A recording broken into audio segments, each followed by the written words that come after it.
Bitch, listen up.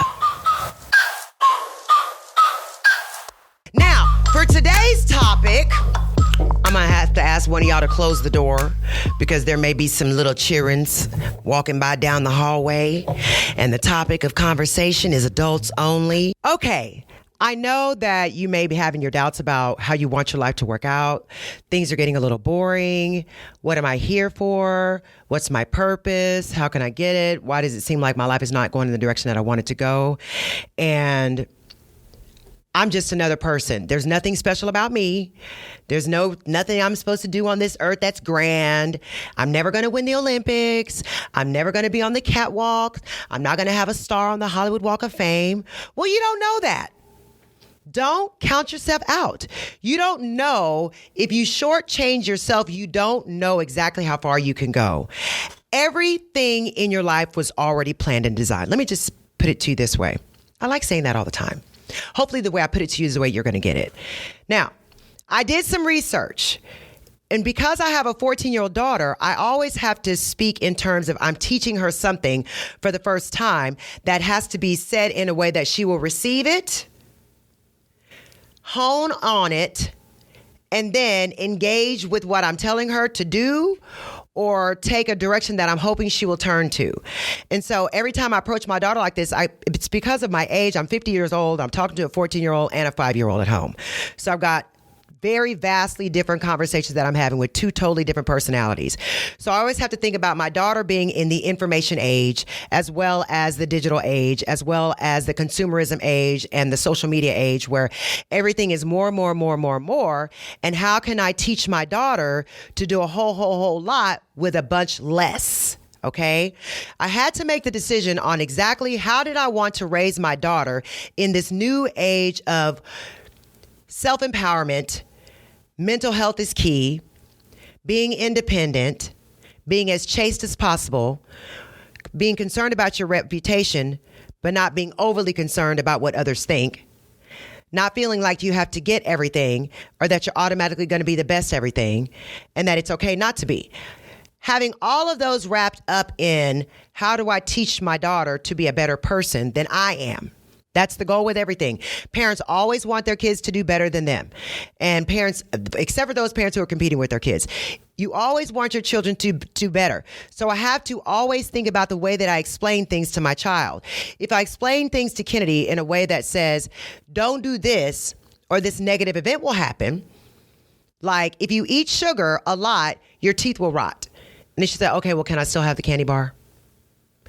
If I say, if you eat sugar a lot, it will slow you down on the track because you need to be drinking more water. And the more sugar you have, you're going to be end up dehydrating. She's, oh, really? If the effect of what you're trying to do can be reached in a different method, you have to go that different method. Let me just break it to you like this. I want my daughter to understand that she's not a mistake.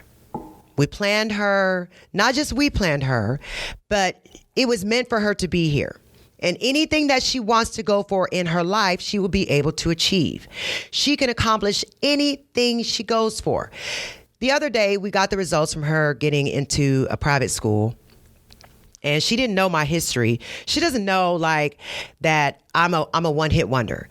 If I want to go for something, I'll usually just apply for the one thing. I don't put my eggs in multiple baskets. I just rely on hope, faith, whatever God gave me, and my ability to stick to something long enough to where the goal will be accomplished. That's what I call stick-to-itness. So I always tell myself that if I put all my eggs in multiple baskets, then that's the way I'll be thinking. So my husband and I were considering, what should we do? Should we apply to like 5 or 6 different private schools? Number one, I thought to myself, what is that telling our kids? Is it telling Kennedy and Lincoln that if they have to try all the schools because they might get rejected? I didn't want to teach them to go through things from a space of rejection.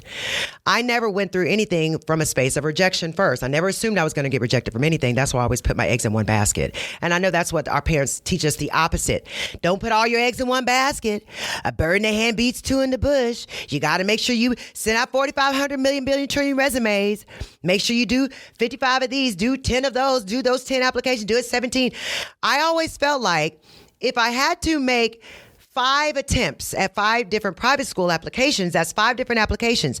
By the time I get to application number 5, I can either be really, really good at rewriting the same thing over and over and over and over 5 different ways, or I've just spent a whole lot of time doubting the fact that I could actually get what the initial goal was. So that means if I spent the time just focused on the one application to the school that we wanted to go to, then I would put all of my energy and it would be the best application. So my husband said, okay. If you want to just apply to one school, let's just do it. So what are we going to tell the kids? I said, we're going to tell the kids that it's going to work. He's like, okay, well, what if it doesn't work? I said, but it's going to work. He said, well, how do you know? I said, I have faith. I have faith that it's going to work. I pray. That's all I do. I pray. I gave it to God. He's going to get him in. Well, don't you think that just in case God? I said, no, there's no just in case God. It's just faith. So if I just in case God, or if I just have a plan B, C, D, E, or F, which is not bad, but if I have those plans, I'm always going to be looking to those plans to save me from having to take the additional steps needed to just secure that one big dream that I had. So if I just wanted, let's just say if I just wanted to go to one school and I put my heart and soul into the essay that I had to write on why do you want to go to this school? If you have to write that for 5 different schools, do you really want to go to that school? Or do you really want to just say, I'm not really sure if anybody's going to let me in, so I'll let in I'll go anywhere anybody will let me in. That's not how you want to live your life. And that's not how I wanted to show my daughter. So she applies to the school. At the interview, I told the director, the interviewer, actually not the director, the principal of the school, while she was in the interview. He's like, so how many schools have you applied to? I said, none. He said, none? I said, none, just one, just this one. He said, oh, really? I said, yeah. I said, this is the only one we wanted to go to. We only wanted to apply to where we wanted to go. We didn't need a backup. And then when we get into the interview, they're interviewing Kennedy, not the parents. So they're interviewing Kennedy. I'm just watching her. I'm not coaching. I didn't coach. I didn't have to do that. I felt like I raised my daughter well enough on all these 14 years to where I don't need to coach her when she's in the interview with the headmaster. She can just, whatever I put into her and whatever her father has put into her, all of that will come out in the interview. Just have faith and hope that she'll say what she needs to say and do what she needs to do. And it happened. But in the interview, at the beginning of the interview, the interviewer said, are you nervous? She said, yes, I'm nervous. At the end of the interview, he made the comment. He said, well, Kennedy, you said that you were nervous, but not a single time did I ever get the hint that you were nervous. You were very confident, very poised. I felt like you exuded confidence. After she gets in the admission, they say, yeah, you're in, and so is Lincoln. Both of my kids get in. Since the day we got the acceptance letters for both of them, every day, at least twice a day, my daughter says, I can't believe I got in. I can't believe I got in. And every time I respond to her, of course you got in. Of course you got in. Of course you did. Of course you did. Of course you got in. She said, but I can't believe I got in. I can't believe it. So her lack of believing is what 14-year-olds do. The lack of faith that the 14-year-old has is balanced out by all of the faith that her mother has.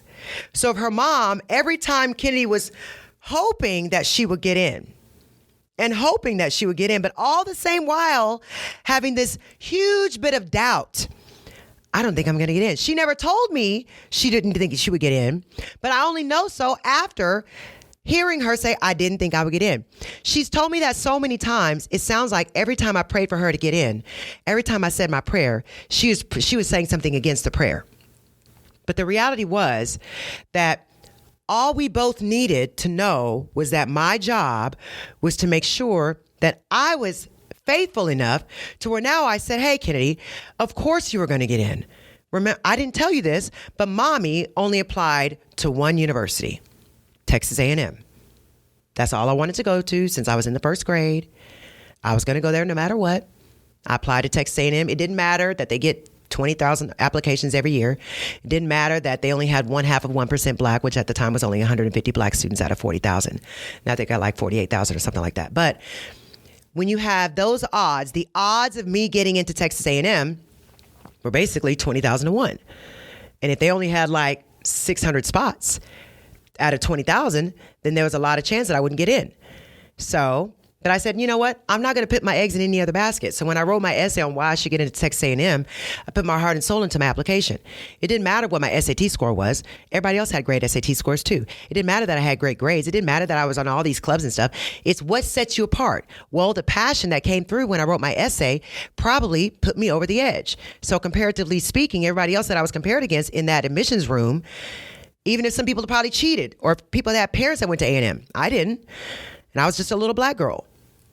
So at the end of the day, if you know that you're in the room and that you're going to have to just be judged on you, then you just need to put all of your efforts into what you truly want. If you truly want one goal, then you can't bifurcate your goal. You can't bifurcate your focus. If you bifurcate your focus and be like, I'm going to have this is my goal and this is my backup, then you're going to always be working on your goal and your backup at the same time.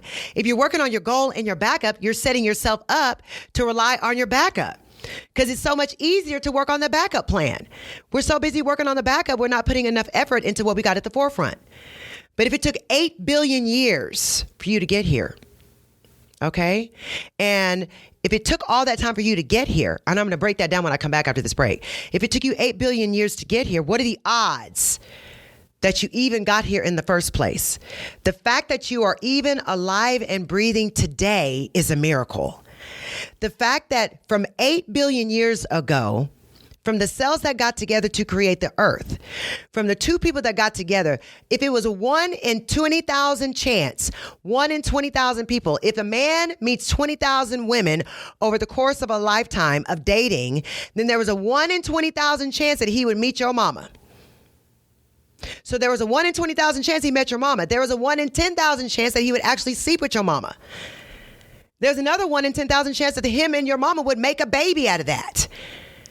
And after that, it was a 1 in 1 quadrillionth chance. 1 in 4 quadrillion. You know what that is? It's a whole bunch of zeros. Go past a trillion and add another set of zeros. Okay? So it was a 1 in 1 quadrillion of a chance that you would be here. So you're a miracle. So I'm going to give you the odds about your life when I come right back from this break. Okay, we're back. So I thought it was very interesting that author Ali Benazir quantified the probability that you came about and exist as you are today. And he reveals all the odds. He's a super mathematician. So I gave you some statistics earlier, but I'm going to give them to you in a better way that you can grasp them. Okay, the world was smaller. This I'm quoting from him. The world was smaller 20 years ago. Your dad could have met almost 200 million of its women. 200 million women in the world for your daddy to meet.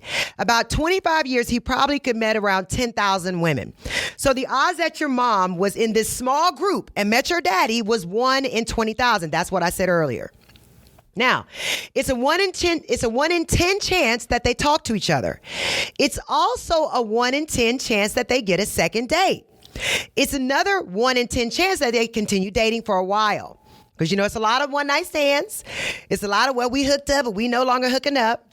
And it's a coin toss if they stay together long enough to produce offspring. Thus, that makes the odds that your parents meeting and resulting in kids results in 1 in a 2,000 chance. All right? Kiss your mom and dad if they're still living. So far, that combines the odds of you being here at 1 in 40 billion. That is about the size of the population of California, 1 in 40 billion. So you automatically women get about 100,000 eggs in your lifetime. Daddy makes 4 trillion sperms during his lifetime. Ooh, that's a lot of sperm. You see the odds of that? Oh, goodness. God knew, give the women just a little bit. They can do a lot with a little. So what are the odds that one egg and the one sperm met? It's 1 in 400 quadrillion. That's the number after the trillion. Those are those extra zeros. That's in cubic meters, the size of the Atlantic Ocean. But listen. So what are the odds that your lineage remained unbroken for the length of your human existence? 1 in 2 odds that a child will be born, grow, and reproduce per generation for 150,000 generations. 1 in 10 for 45,000 generations. That's 10 with 45,000 zeros after it. That's a pretty big number. But 1 in 102 million to 640,000 That's 1 quadrillion multiplied by 1 quadrillion every generation. So your generations that you leave behind you are already laid out. So that means if you think about it like this, it's a miracle that you are here. The fact that you are here and breathing means that you have to do as much as you can with the time that you have on this earth. Like I said, if it was 8 billion years in your making, you're here by the odds of 1 in 400 quadrillion. Then you only have 70 years, according to the Bible, on this earth, unless you're really, really blessed and get to live like Methuselah to be 900 years, then you better get to moving. You can't afford to waste any of your time. So in wasting your time, you could be wasting your time on your plan B, C, D, and E that's preventing you from reaching your goal A. But maybe it's because your goal maybe not be a great goal for you. It could just be that you've gotten into something that you really figured out is not for you halfway through it. You wanted to bake those cookies, you realize your cookies sucked. You realized too late. You realized after you went ahead and got that loan to get the storefront. Go ahead and give the loan money back. It's okay to pivot because guess what? Everything that you do, you have to do an assessment. What is my goal here? What will I do? Can I do it? And is it worth it? What am I going to do? Well, I'm going to open up a cookie shop. All right. Can I do it? Do I have the good secret recipe? Do I have the funding? Can I get the funding? Do I have the connections? Is it worth it? Now, if you're baking cookies just to feed the world and feed the poor, that's fine. If it's just a hobby, is it worth it? Like, are you doing this so that this can supplement your income and add more to it? Or is this going to take the place of your income? What's going to happen? Every goal that you have, every purpose that you believe is for you, you have to make the assessment. What am I going to do? Can I do it? Is it worth it? If it's not worth it, don't do it. Everything in your life, you might have to pivot. I'm going to tell you this. I had to make a major pivot. Major. Now, everybody's like, oh my gosh, you need to run for office. I ran for office. I ran for Congress. I thought it was great. About 80% through the campaign, I realized, you know what? I don't really want to do this. I could do it, but I have a lot more that I want to say that I cannot do it saying it as a congressperson. I have to watch what I say too much and not tell the truth. Tell too many lies, appease too many people that I don't know and don't even really, I probably will never meet. And then is it going to fulfill me if I win? Because after you win, then you still can't say what you want to say. Everything is under a microscope. Well, I thought to myself, well, is it worth it? No, it wasn't going to be worth it.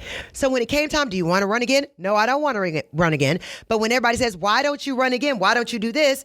They don't want to hear it's not worth it. I tell them anyway. Oh, it's not worth it. I don't want to step away from my life because I did an assessment.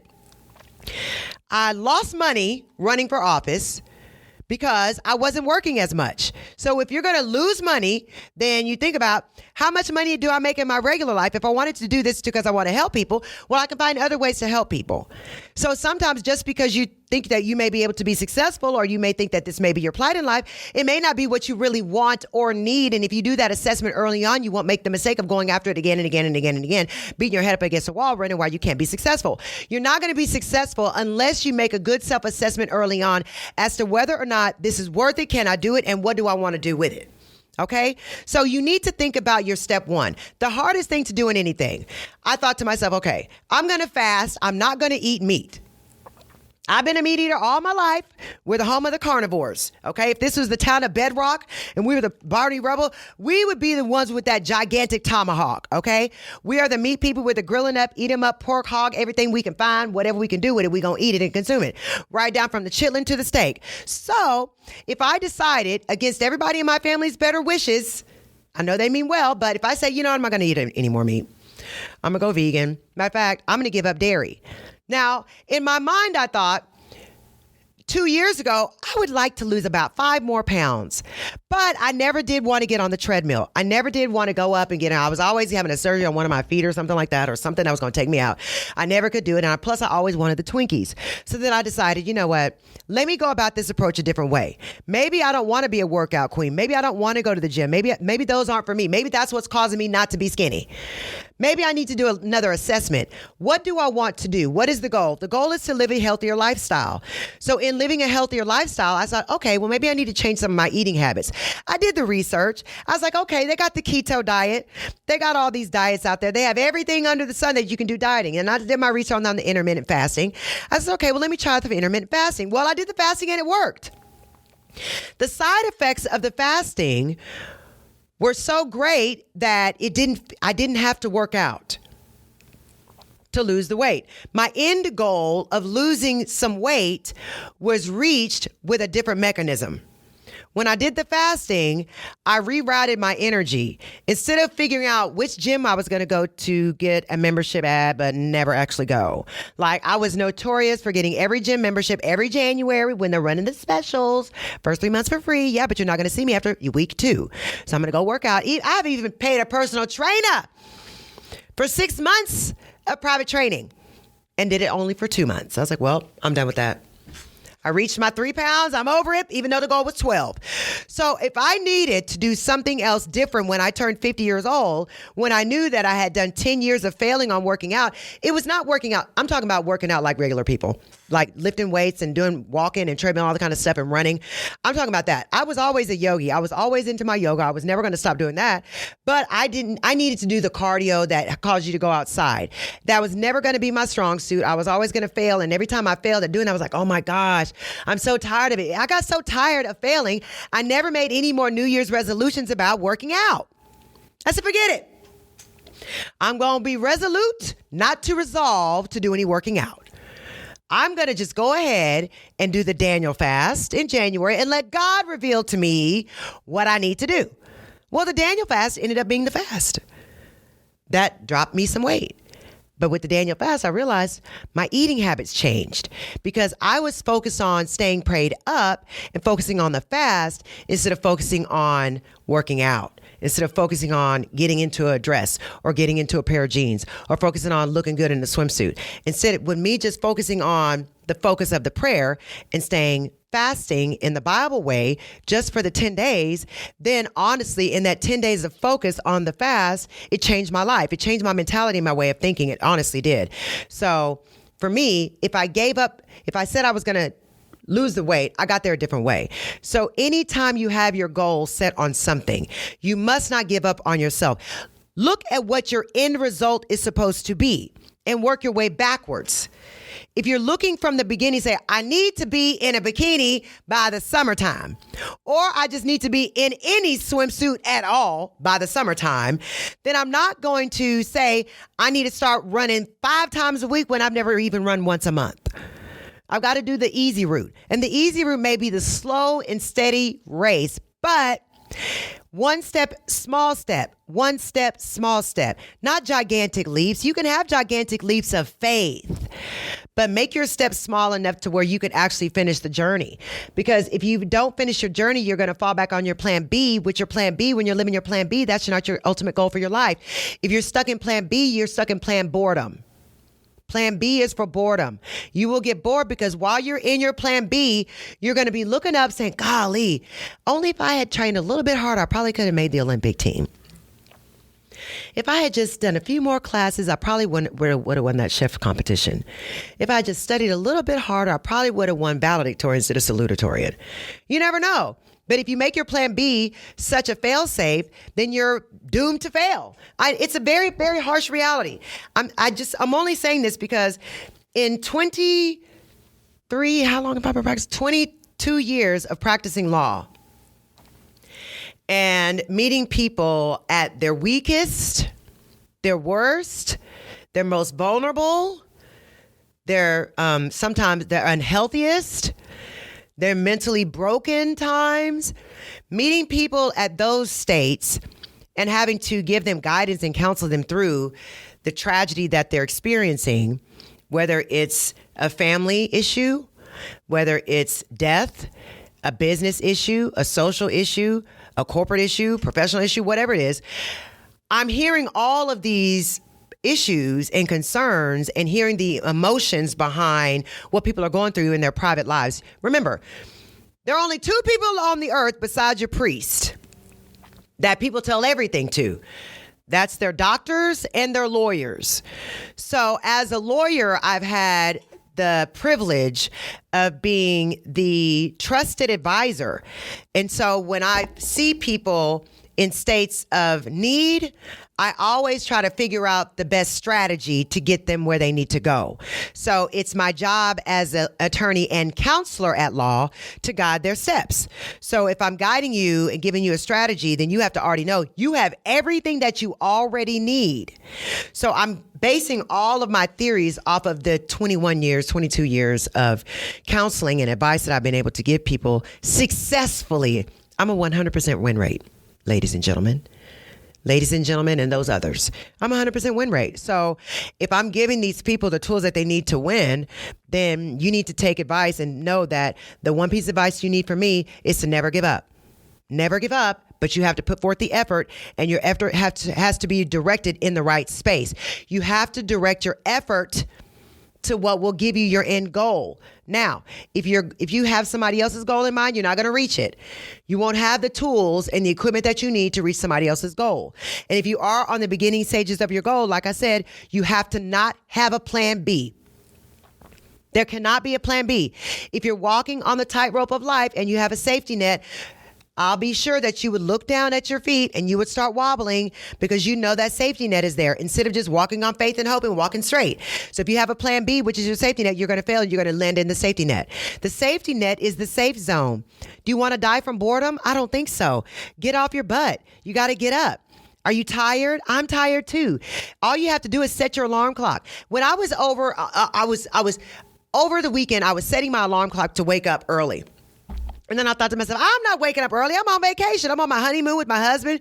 We're celebrating 18 years of wonderful marriage. 18 years of wonderful marriage, but at least 2 or 3 of them years, there's some kerfuffles up in there where I feel like I needed to strangle him, but he survived it. So now that he's still here and we're married 18 years, I said, I'm not going to wake up early, but I want to wake up and make sure I actually get up for what I need to do. So I'm going to change my alarm clock from being the smooth Christian music when I wake up to being the purge. Burp, burp, burp, like the purge. Purge meaning I wake up with the purge to make sure that I'm automatically up and at 'em. I'm not going to lay around and hit snooze for 10 minutes or 8 minutes in the bed. I'm not going to do that. I can't lay down and snooze for a while because your backup alarm, which is your snooze button, will allow you to lay in bed just for a little bit longer. While you're laying in bed, somebody else who has the same endpoint of their goal in mind, they're already in the race. And if you laid in bed and snooze for 8 minutes, then that means they got an 8-minute head start on reaching their goal. So when you're looking up and like, oh my gosh, I'm so tired and dragging, it's because if the first thing you do when you wake up is pop up and hit that shower. If that's the first thing you do is pop up, then if you're popping up like that, it automatically gives you a burst of adrenaline. But if you're a little bit sluggish and you hit the snooze will lead to more snoozes. So the safety net is the first snooze. Then once you hit that one, be like, I have 3 snoozes set up. I got my 5-minute snooze. I got my 8-minute. I got my 10-minute. By 7:15, I'll be up. Well, you set your alarm for 6:45, but you know you're not getting out of bed till 7:15. So that's 30 minutes of time where your brain was actively waiting for you to get up out of the bed. Your brain was already to tell you to pee, take a shower, do your morning routine, get out the door, and get your work done. But if you snooze, then you ate into your morning get start time.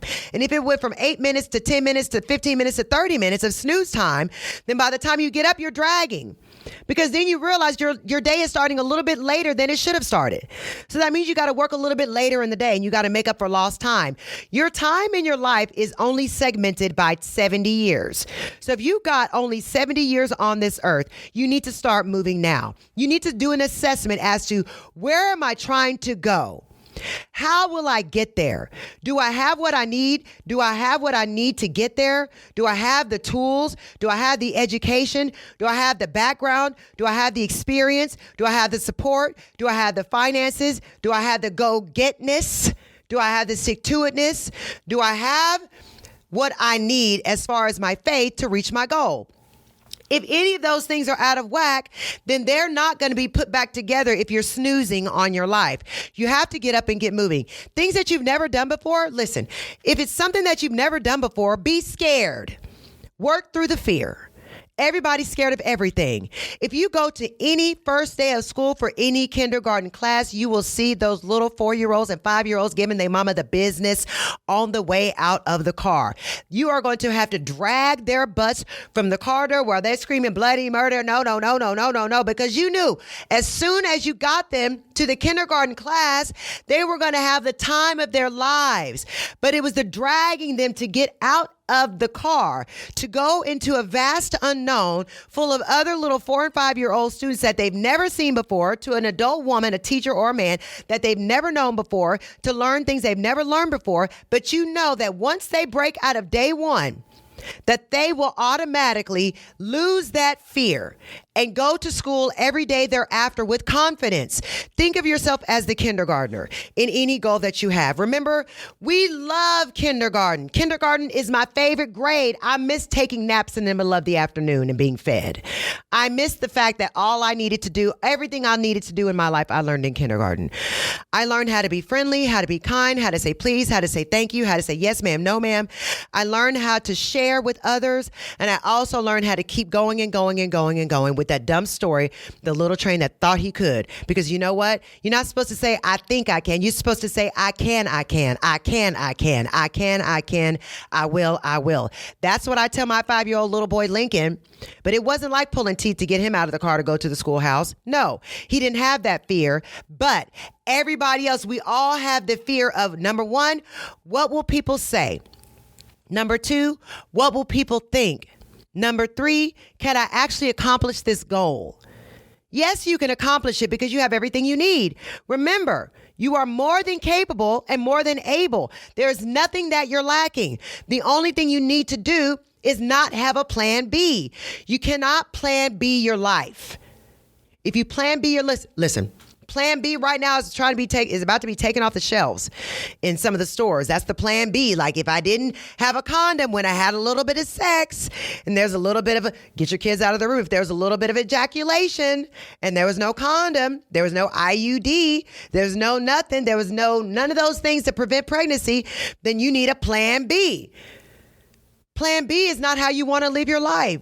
Do you want to wake up the next morning, run into the store trying to get a pill to hope that you don't make a mistake, that you feel like is a mistake that may not actually be a mistake after all? Do you want to do that? Do you want to even have that in your headspace? Or how about you have a better plan A going in? Because if you have a better plan A going in, that means you won't have to worry about the plan B being your safety net. You're going to be successful. You're going to have that little bit of sex. You're going to have that morning snookeroo. You're going to have that sexy brunch with your man. And you're not going to be worried about having a baby. No, because you worked on plan A, condoms. If it's 1 in 4 quadrillion odds that you would actually be alive today, then your entire life is a miracle. If it took 8 billion years for you to get here at the exact moment in time, then you're supposed to be here. Your only question should be, what am I doing? Can I do it? What's my goal? If the goal meets with what your vision is for your life, then keep pursuing that goal. But if you find that if you reach that goal, it's still not going to make you happy, or if it's still not going to make you fulfilled or bring up some difference that you had that's lacking in your life, then it's okay to pivot. People pivot all the time. I mean, sometimes people make a career change at 50. Some people go to school for the first time at 50. Some people get divorced at 50. Some people have a baby at 50. I had mine at 46 or 45. So when you think about your life, you always have to make an assessment of what you're doing, why you're doing it, and do you have what it takes to get there? So you already have everything that you need. So if you're looking around at how do I get it all together? How do I get my act together? If you're out there and you're already a creative person, the one bit of legal advice I'm going to give to you today is to make sure that whatever is your creative avenue, if you've actually created something that's tangible and that's sellable and marketable, that can actually be profitable, make sure you use a legal means to protect it. You must get your copyrights. Don't worry about how much it costs to pay a lawyer to do that. Get the copyright, because in the long run, if you pay your lawyer early on for that copyright on your poetry or the copyright on the sounds that you made or the soundtrack or whatever you've come up with, if you pay for the copyright early, then 2 years down the line, let's just say if somebody else infringes on that copyright and you didn't even know they stole your idea, then you already have your fail-safe in the law where you protected your asset. Your most valuable asset is your brain. Your creativity cannot be reproduced. Every creative instinct, every idea that you've come up with is a gift. It's a miracle that you're able to come up with something that's an anomaly. So whatever you have, it's your duty to protect it. So you must use a legal means to protect your ideas and your creations. Get your copyright. Get your trademark. It's not expensive. Pay the fee. Find a lawyer that can get you the copyright. I can get it for you, but I'm not going to. I just want to tell you to get it. You know what I'm saying? Pay the fee, protect your craft. So that way, if it takes you 10 years to put that poem into a book, you don't have to worry about somebody stealing that book from you. But if you're writing all this poetry, you got all this poetry in this big old binder, you put it out there to the world and you're posting it on social media, somebody downloads it and puts their name on it, well, then they own it. And you're not going to be able to say, I don't have a copyright. I need it back because they knew it was mine. You saw it on my Facebook page. It doesn't matter. Because all they're going to do is say, no, you didn't copyright it. So I want you to protect yourselves and protect your investment. Your craft is your investment. What you create is your investment. Don't let somebody else take your investment legally because you failed to legally protect it. So on that note, girl, get your act together. Get your paperwork together. It's only one you that can come up with the ideas. So don't give away what is unique to you. All right? I'll see you next time. For those of you women out there, I've been in this situation. Don't be embarrassed. It could happen to you.